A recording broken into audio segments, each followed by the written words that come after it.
Redmane Castle, General Radahn's stronghold in the rot-infested land of Caelid, located on two neighboring islands just off the shore. And this is the third Elden Ring Castle review video, and I'm gonna be reviewing, that's right, Redmane Castle. If this is the first time you stumble upon these castle reviews, make sure to check out the Stormvale review and the Castlemorn one, since I'm approaching this with certain rules and criteria, and it'll just feel redundant repeating them for the third time. So just go ahead and watch the previous videos, then come back to this one. There's an iCard up here and a link down in the description. But if you don't care, I guess just continue watching. Now, as always, we're starting with the location of the castle. And also, as always, it's a phenomenal location. The previous two castles were also built in ideal locations, and this one is no different. It is built on two islands, a bigger one which has most of the castle, and a smaller one which has the rest. The bigger island is not entirely occupied, there is still some empty space on it, but not to worry, the only way into the island is a very narrow bridge that's easily defendable, and if you've reached this point in the game, you'll know how hard it is to get through this bridge. You'll be swamped with giant balls of fire from two trebuchets and arrow fire from ballistas. So yeah, not much else to say about this location other than it's great. And of course, it deserves nothing less than a 3 out of 3. Now let's check out the layout. As you can see, unlike the previous castle, this one has more than one bailey.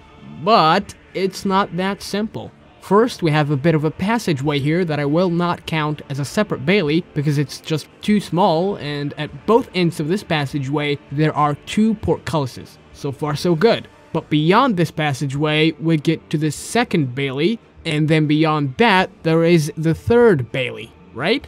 Oh wait, this is just a stupid threshold. There is no gate or portcullis, so I don't know what to tell you. Is this a separate bailey, or is it one with this other part of the castle? You guys let me know in the comments. Now, we're still not done with this layout yet. You see this building? Yeah, it's just a stupid church. It has absolutely zero defensive capabilities, and where do they put it?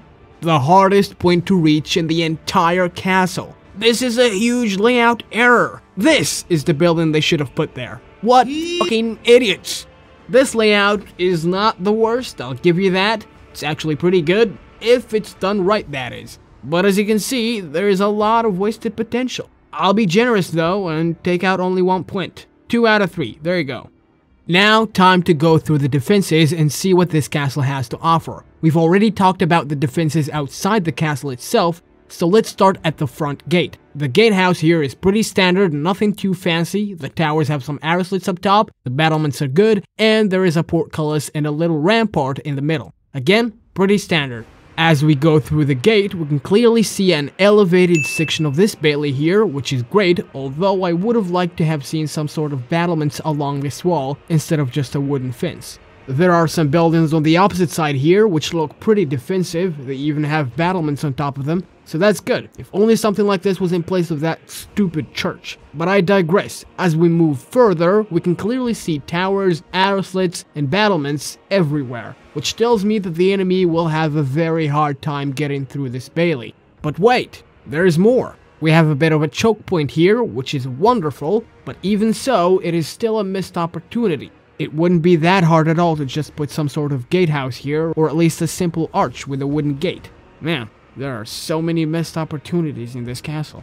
But anyways, moving on beyond the choke point, we get to the elevated part of this bailey, where we can find the second gatehouse, and the third, I suppose, because as I said before, they're part of the same passageway here, which is all connected. The buildings, which all have battlements on top of them, are also connected to the ramparts on top of these portcullises. Pretty good. This passageway is a death zone. The enemy will be trapped inside and slaughtered. But, there's always a but, we have a huge blunder here. There is an entrance to this building right next to the portcullis. Not only that, there is another entrance to the same building right here inside the passageway, which tells me, what the f is the point of this portcullis? You can only have a wooden gate to close those entrances, and that's significantly less defensive than a portcullis. And the enemy could take cover inside that building. They just need to breach one wooden gate. That being said, it's not a huge detriment to the overall defensive ability of the castle. but it most certainly is a huge blunder that kinda negates the effectiveness of this beautiful death zone over here. But again, I digress, so let's move on. As we go beyond this portcullis, we find ourselves in the second bailey, which would have been one of 3 baileys if not for another blunder here, which I've already mentioned.